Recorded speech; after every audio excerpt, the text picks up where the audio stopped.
Hola, no te quiero hacer perder mucho el tiempo, así que voy directa al grano. Si quieres escuchar el audiolibro completo, echa un vistazo al enlace en la descripción. Podrás disfrutar de una prueba totalmente gratuita que te dará acceso a un amplio catálogo de audiolibros. Pero espera, que hay más. Por si todavía tienes dudas, a continuación te dejo con un pequeño fragmento del audiolibro. Disfrútalo. Fue un conflicto muy diferente a cualquier otro ocurrido. Durante la Primera Guerra Mundial, una red de alianzas convirtió una guerra en los Balcanes en un conflicto que involucró a toda Europa, pero esta guerra fue limitada en el resto del mundo. La Segunda Guerra Mundial, por otra parte, trajo una guerra de larga duración entre Japón y China. Los intentos alemanes por crear un imperio europeo y las batallas por el control de las colonias en África y Asia. Cuando las ambiciones japonesas llevaron a América al conflicto en 1941, se convirtió en un huracán de destrucción que se extendió por el mundo entero, involucrando a todas las principales potencias militares y decenas de otras naciones. En Europa, el eje comprendido por Alemania e Italia ejerció como la fuerza agresora en todo momento. Los alemanes ocuparon vastas franjas del este de Europa, la mitad de Escandinavia y Europa occidental hasta el Océano Atlántico. La caída de Francia dejó brevemente a Gran Bretaña como la única nación soberana e invicta de Europa que aún lograba evitar esa corriente de sangre. Los británicos, apoyados por sus colonias, aliados de la Commonwealth y miles de soldados que habían huido de los países conquistados, lucharon desde los cielos europeos y en las posesiones coloniales de todo el mundo, especialmente en el norte de África, donde los combates oscilaron de principio a fin de la guerra. Fue la llegada de los estadounidenses lo que cambió el rumbo de esa guerra. A pesar de que fue un ataque japonés lo que los llevó a entrar en el conflicto, desde el principio hicieron de Europa su principal prioridad. Creían que sería más fácil derrotar primero a Alemania y luego a su aliado Japón. Los estadounidenses se unieron a los británicos en el norte de África a finales de 1942, aportando vastos recursos económicos y un amplio contingente de hombres. Aunque esta campaña tuvo sus reveses, dejó ver la casi inevitable derrota de las naciones del eje frente a estos recursos superiores.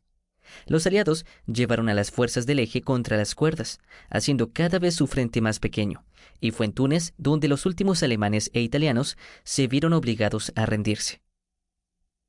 El norte de África era importante para el control de las rutas de suministro, pero también era un trampolín para una invasión de Europa. Teniendo esto en cuenta, los británicos y los estadounidenses debatían sobre cómo neutralizar a Alemania, el líder de sus enemigos europeos y el más poderoso en ese territorio.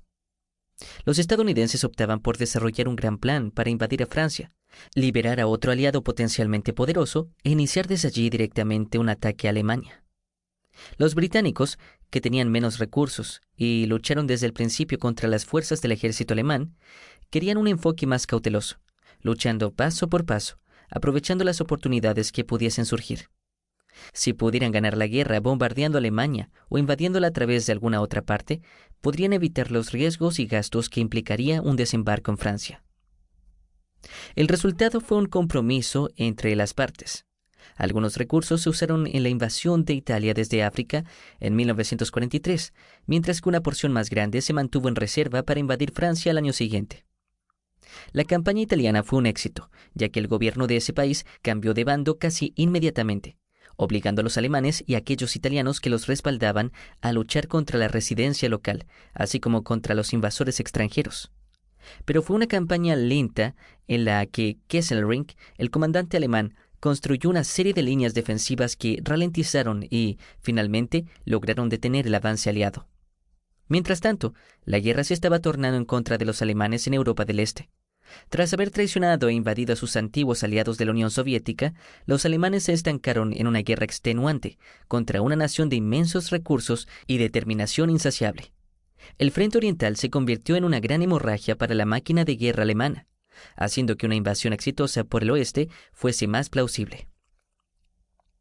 La presencia de Rusia en el bando aliado también cercenó los intentos de Gran Bretaña de contener a los estadounidenses.